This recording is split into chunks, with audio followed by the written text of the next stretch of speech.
you just love when you go back and watch a throwback movie and it reminds you why you love someone so much still to this day? DMX is such a low-down, grimy snake in the grass in this motherfucking movie. I miss him so much.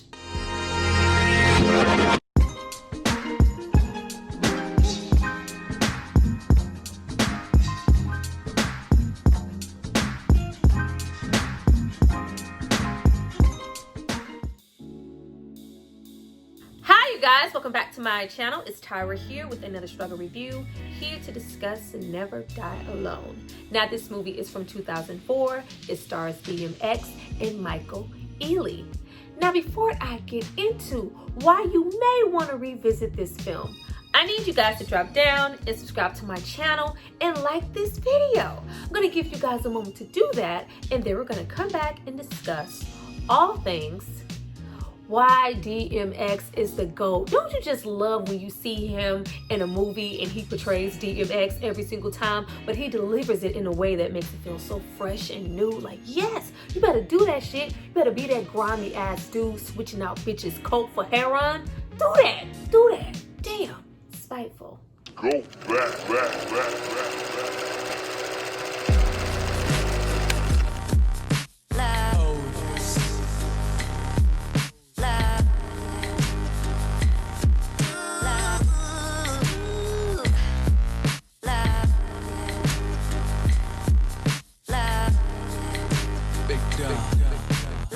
Now that you guys have hopefully subscribed to see more of me, let's get into this video. But of course, before we jump into the video, I have to give a shout out to the person who paid for and requested this movie.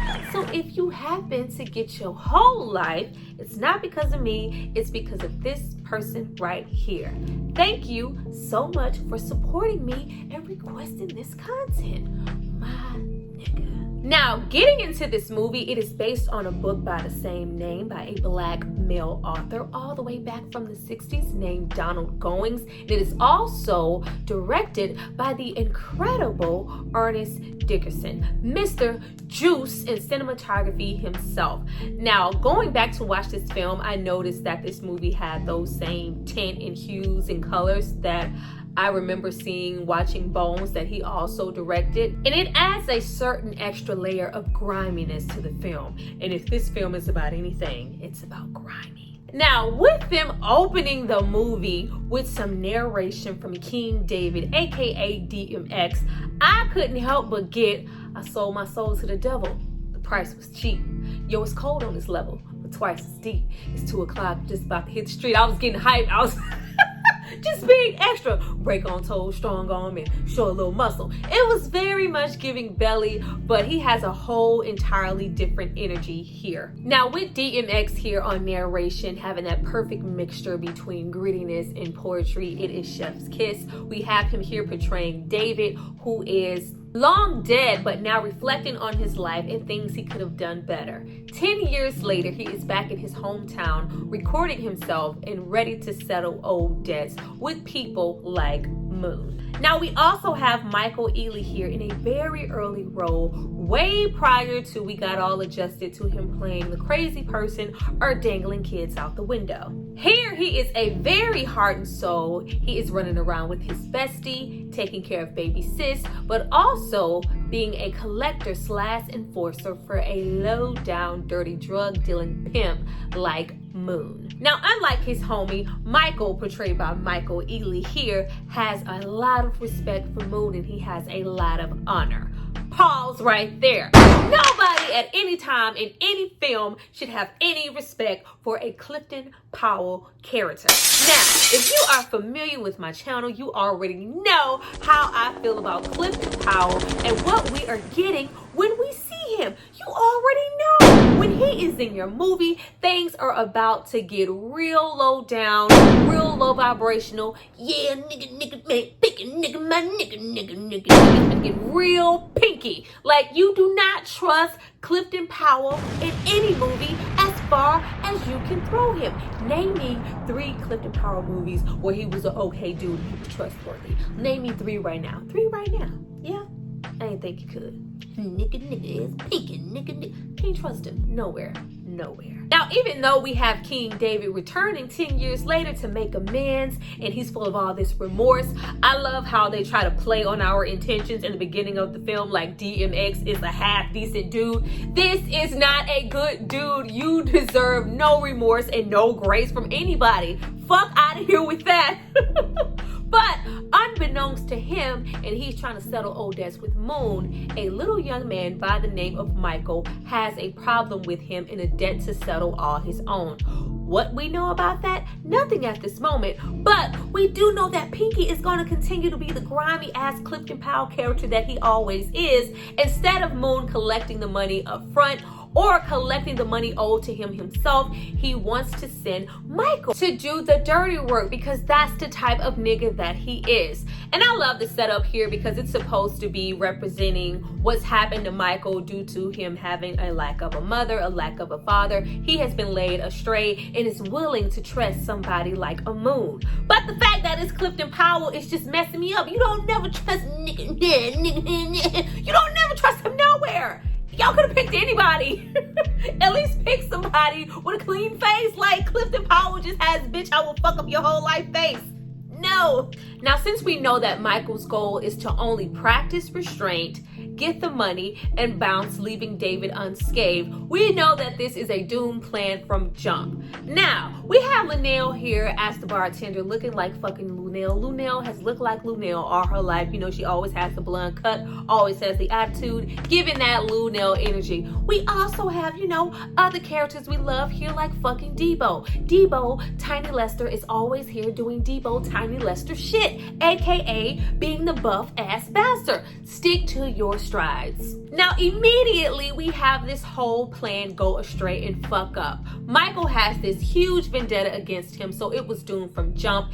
And he adds hot sauce on this shit by bringing his baby sister along. Like, who does that? It be your own family. It be your own family. Now, the sidekick being the, you know, the more demure one, I can just get this money, you stay in the car, goes out there and gets hit with some of that DMX. Like, DMX here is, you know, far removed from the drug dealers or the vernacular that's presented here in this movie. He is somewhat considered, you know, a throwback, or OG. I'm not wearing the baggy shit. I'm more of a tailored suit guy. He's a little older. He has grays, and he is spitting some of that as dark as in hell as hot ass vernacular. Like, he is giving some of that DMX extra grimy, greasy shit, and it just irritates the friends so much to the point, you know what, if you want to do this shit, we can do this shit. I got the money, but he getting on my goddamn nerves. At which they decide to use the baby sister as bait. Like, who does that? Why would you, like, oh God. You use your sister as bait to lure him to look away, to sneak attack his ass, and you got attacked right back and got your whole eye stabbed out of the goddamn socket because a pimp named Slickback like DMX has a whole motherfucking ice pick on the side. Because that's what pimps do. Now, in the midst of the friend getting stabbed in the eye, you do have Michael's character continue to say, do you know who I am? We don't really supposed to know why he has this vendetta, but the movie gives itself away early on. I really wish that they would have put that in there, but we do get a really clear visual of Michael's tattoos when he's in the shower, and he has the name Etna on his chest, and you know, we realize what stuff is later on, but I feel like there was enough allure here to keep that a mystery before we knew about it. But at this moment, you just really get into the type of character that Michael is. This movie is just as much about DMX character as it is about him, and he is such a lost soul. He is physically, you know, hurting his sister a little bit. He is just not really content. Nobody ever taught him how to conduct himself, how to be a man, and he is learning what he thinks he needs to know from the person he thinks he can trust, like Moon. Meanwhile, Moon is intending to set the both of them up. He has no intentions of helping them. He is an OG himself, so he knows that there are certain things that need to be answered for, like the death of someone like King David, also the trail, like the police. Things like this need to be answered to. You just fucked my shit up, and though you think you can trust me, I'm gonna lure your ass to this garage and I'm gonna have you set up. Now, when we get more into DMX character, we get into David Arquette here. It's It's like, man, what you doing here? What are you doing here? As soon as I see him anywhere, I always get right back into the Scary Movie franchise. And I'm like, dude, you're Scream, you're Scary Movie, you're Dewey. Go over there. You're supposed to be Dewey and you're not supposed to do anything else. He is so synonymous with that. I can barely take him anywhere else. But he is, you know, the white boy, the college kid. He is, you know, falling on hard times. He likes to frequent the same bar that is owned by Moon. And he is the first, you know, standing white guy to come out and save somebody like grimy ass King David. You know, just because I love how we have King David all hurt in the back seat. He's like, you know, hold on, man. I'm gonna be there. I'm never gonna leave your side. I'm gonna take care of you. Like, for what? For what? Meanwhile, we have King David. Oh man, after all I've been through all these years, how dare this happen to me? It can't end like this. Why can't? What did you do that was so great? When we get into what he was doing, get the fuck out of here. Now, what's really significant about a character like David is that even though he is the lowest of the lowest, he has this strong sense of loneliness. Throughout the movie, there are a plethora of times when he gets into his worst characteristics solely because he does not want to be left alone. You know, even though I'm shot and I'm about to, you know, fade away, I want to die with some dignity. I don't want to be left alone in this gutter. I want you to find my long lost son. I want you to try and get me to a hospital. Just don't leave me alone. He is so desperate for someone to be next to him. Now, with Paul being the last man standing next to him, he relinquishes everything, his earnings, his belonging, his jewelry, his car, everything he owned to this man. He automatically makes him his beneficiary in that moment, and he wants him to fulfill all of his wishes. You know, bury me on holy ground, like bury me a G. You didn't deserve to be buried a G, sir. No. But he wants him to do that along with finding his long lost son if possible, and just, you know, send me off properly. Like, and of course, Paul being the good white Samaritan he's gonna do it, you know, just because. Meanwhile, I was sitting there like, leave that nigga in the gutter. Now, after we have Clifton Powell do endless amounts of Clifton Powell, motherfucker, we have, you know, a lot of that, motherfucker, you stupid mother, we have a lot of, you know, the regular schmegular. Now here he is not only a drug dealer, a pimp, he's surrounded by women, he's surrounded by guards. He is essentially that dude. And Michael feels like this is something to look up to and that he is trustworthy. So when he has guards meet him, he sets him up and it's so easy to do. And Michael ends up with no one. Not only do they kill his friend who no longer has an eye, but they kill his unsuspecting baby sister and he is essentially left alone. Now I love, even though at that moment we've had King David pass and he's never had any presence outside of that one incident with his father, he essentially is becoming his father, and there's still that sense of being alone. You can see that he's really tough, he's really hardened, he's went down the wrong path, but at the end of the day, I don't have my friend and I don't have my sister and I don't have my mother. I have no one, and the one person I thought I had set me up, and he is so stricken in alpha blood. He is on go, like, how dare you do this to me? But I do like the aspects of, you know, they show that generational curses and certain things can be, you know, passed down. You don't have to be in this person's presence to become them. He is essentially becoming a little mini King David, and it's not even intentional, but he is turning out like his father and he is being left alone. This lifestyle only leads you to being one way. King David was all of these things, but when the time came, no one was there by his side. There was no one to even leave none of his God-forsaken filthy money to. Grimy, stay out them streets. Go to school. Not that we have David Arquette with all of his belongings, all the way down to his tapes. I love how we try to set him up as, you know, a little down white boy. We put the posters up of Wu-Tang, Coltrane, and Miles Davis, and even gives him a black girlfriend to drive it on home. Like, no, he's down. Like, whatever. But we learn that he is a writer and he is looking for a story, and David just might be the one to have one. After we set up Michael's character, he's, you know, seeking vengeance, he's trying to get to Clifton Powell's ass for taking away the one true thing that he loved. We get into DMX's character in those goddamn tapes that he left behind, and that's when the storyline switches, and that's personally when the movie gets really good. Now, once we have DMX's ass arrive in LA for his fresh start, he wants to be his own man, his own little kingpin. He no longer wants to follow up behind Moon. He is having a fresh start. Problem is, it was never a fresh start to begin with because he already had left some whole shit. Not only did he take a whole half a brick without paying from Moon, which is what he's trying to pay back now 10 years later, but he also had to handle a situation with a woman named Edna that he's running from. But the good thing about it is, even though he is being grimy as fuck, we're getting all that good ass DMX fucking energy. What the fuck was Moon thinking? Giving me a half a brick on consignment. Definitely not what the fuck I was thinking. Like, give us that shit. You've been eating long enough, now stop being greedy. Let's keep it real, partner. Give to the needy. Ribs is touching, so don't make me wait. Fuck around and I'ma bite you and snatch the plate. I can flip that flow, I can stick that hole, I can get that dough. You know I'm with that Joe. Oh! His dialogue and his delivery here is everything. Now, simultaneously, as we're getting further and further into David's past, we are reverting back to Clifton Powell in the store with Michael and them going, tit for tat, seeking each other. But it just feels like, in a sense, it's slowing down the film because when we get into DMX as King David, it gets so much more interesting. Now, immediately we get into David ruining fucking lives.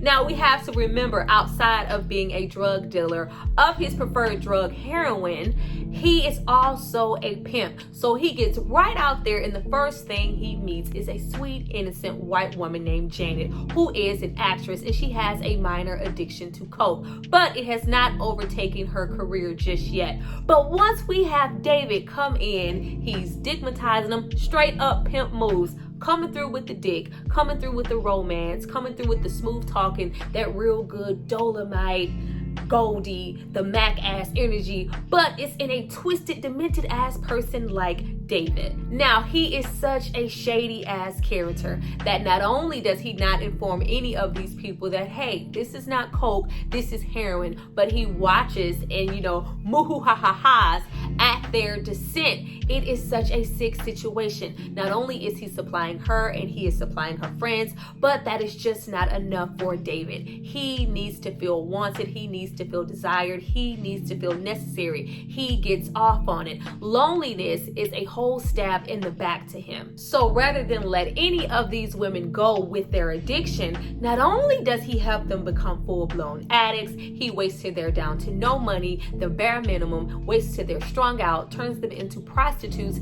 and does it all over again until he doesn't want to be with them anymore and he's tired of them. Not die alone. Let this nigga die alone and then roll him into oncoming traffic. Sick. That is until he meets Zaria Peterson, aka Reagan Gomez, aka Juanita. Now, he is full-blown in love with Juanita. He ain't never loved nothing in his life. He probably didn't even know how to. She has her head on straight. She is going to school. She is working. And she is definitely not checking for a low life like David. But he is very persistent because he has to have her. After we learn that Do Something to Make Me Feel Better, St. Louis from the Place Club is now on not only Michael's, but Paul's tracks, trying to cover up Moon's whole failed plan. We get back into David and him wooing Juanita. He is all Mr. Flowers, Mr. Swag, Mr. Candy. He's dating her. He's listening. He is treating her like he has treated no woman before in his life. They are having sex. They are having a good old funky ass time. But like all the other women, Juanita has a little interest in coke and decides to try a little bit because it makes her a little bit more freakier. Like, no, ma'am, you're dealing with Goldie with a Scarface complex. Leave that nigga alone. Don't touch none of that coke. But of course she sniffs it, and this brings them closer together. He is enjoying everything that Zaria Peterson has to offer. But when he decides to get serious with her, things fall the fuck apart. He feels like he saved up enough money. He has a quarter mil. A quarter mil is always good. That shit is always good. But she completely tears his whole spirit down. She calls him small time, small potatoes. Nigga, you ain't shit. You ain't gonna be shit. Your mama ain't shit. And your babies ain't shit. You ain't got enough money for me. You think I would really move up in here with your little small time ass, with your little small ass dick? I ain't got time for this shit. shit. I'm just having fun with you. I like having sex with you. I like sniffing up your little bit of coke. I may have even let you meet my mama. I like when we go out on dates. But I could never see myself with you in real life, in real time. He tried to settle down with her, live righteously, have a little family, little house on the prairie ass situation. Zaria Peterson said no. And that was her goddamn downfall. You told a nigga like that no? Girl. Now, why she say that? David, being the sneaky link that he is, feels whole ass betrayed, doesn't feel needed, doesn't feel necessary, and we all know what he does when he feels this way. He proceeds to exchange her coke for heroin. Now, with Paul's character learning a $250,000 was always good via those tapes, we also find out that he has that same $250,000 or another $250,000 in the trunk of his car. So not only does he have all of his assets, but he has that $250,000 also. And we also have Michael finally get more vengeance. Not only does he feel like he killed the man, King David, who wronged him, but he kills Pinky nigga finally and rolls up on him in the jacuzzi and a pimp named Slickback. But in the end, he really has nothing. That is until we give him a form of closure via King David's tapes. Now, once we have Zaria Peterson just completely strung out, like, oh Lord, just looks absolutely horrible. He takes full on advantage of her in her addiction. When we get into DMX and that whole face he makes, hitting her from the back as payback because he still loved her in his sick little twisted mind and he had turned her into a goddamn junkie. Funniest shit you ever want to see. Funniest shit to date on a tape. Like, that whole face is just real intense. Like, don't do that. Don't do that anymore. Don't do that. But we just get into how sick he is. Not only has he done this to her, but he has done a similar situation to several women, including Michael's mother. Now, we have the story take a whole little left when we have Zaria threaten to go to the police if he doesn't help her get into rehab, at which he decides to serve her up with a hot dose. The same dose that he happened to serve up to Michael's mother. Now, way back in the day, you've had this same woman, Edna, threaten to inform the police about what he was doing unless he helped her and helped her children along with his son that he's not acknowledging is his son at the moment. So he decides to test her, give her a hot dose, slap the dog shit out of her in front of her kids, kick her in the fucking gut, and give her that dose until you ain't never getting another fucking thing from me, boo. Like, first of all, it was terrible, but it was coming from DMX delivery. Like, it was a whole fucking, what must I go through? Show you shit is real. I ain't really never give a fuck. It was conflicting. Now, trying to protect his mother at that moment, he receives a scar on his face, the same scar that Michael currently has to this day. Learning that this entire time he has been beefing and wanting vengeance from his very own father. So not only do we have this vicious cycle continuing of the entire family being surrounded by drugs, violence, guns, and death. It is truly terrible. The only closure and fulfillment that Michael is left is knowing that the man he wanted to kill his entire life actually happened to be his father, who actually killed his own mother. Like, absolutely terrible. What kind of closure is that? But of course, he's also left with his father's belongings that he wanted him to have anyway. The block is hot. He needs to get out of town, at which he leaves. Now, Paul, on the other hand, who never wanted the personal belongings, he just wanted to make something of himself and finally get his story as a writer. And he feels like he finally got it, at which he turns it in, and nobody believes it. But he is a man of his word, so he decides to bury David in the nice proper way. He has a whole full-on service. He's dressed to the nines. Like, you didn't deserve none of that, sir. You didn't deserve none of that. They were going real far with how much closure and, you know, remorse we were supposed to give this character. We weren't supposed to give two fucks about a grimy ass dude like David. King David can kick rocks. How about we roll him into a ditch and leave his ass there and let him die alone? Absolutely not. Well, you guys, that was my request for Never Die Alone. I hope you enjoyed it. Please drop down and tell me how you felt about my review, how you felt about this film. Have you ever seen it? If not, did this make you want to see it? Or will this make you want to revert back to watch it once again? I look forward to reading you guys' comments. I see you guys for my next video. Bye.